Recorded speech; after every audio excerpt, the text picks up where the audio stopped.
Алла елшін, модель.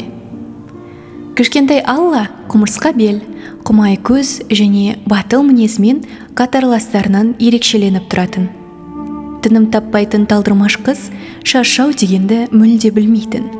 Екінші дүниежүзілік соғыс кезінде ол Францияның қарсылық қозғалысына қатысып, Парижді басқыншы жаудан азат етуге жан тәнімен атсалысты.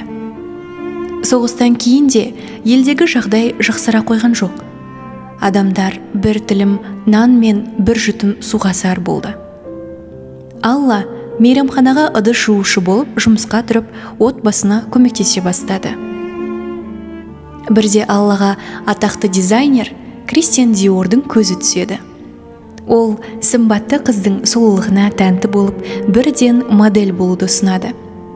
Өкінішке қарай, ол кезде адамдар ұлтына қарай бөлінетін. Төртісі азиялық қыздың ең әдемі көйлектерді киіп, жұрт алдына шығып, көрсетіп жүргені біреулерге ұнамады. Алайда Алла қайсар мінезді болатын.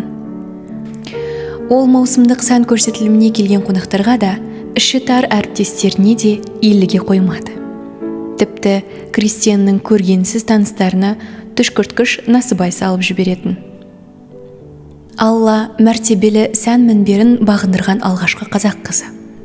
Осылайша ол терінің түсі мен көз қиығы өзгеше әртүрлі ұлттар мен этнос қыздарының жолын ашып береді. Сонымен бірге біздің бойжеткен бұрын соңды болмаған айрықша стильді қалыптастыра білді. Ол қабаққа алғаш рет қара сызық жүргізіп, сән әлемінде әлі күнге дейін танымал мысық көзді енгізіп кеткен. Айдай сұлу қазақ аруы 20 жылдан астам уақыт Диор сәнейінің бірінші бет бейнесі болды.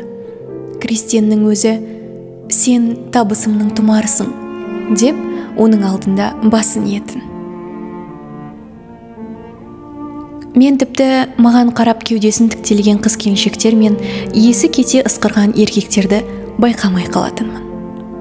Алла елшін.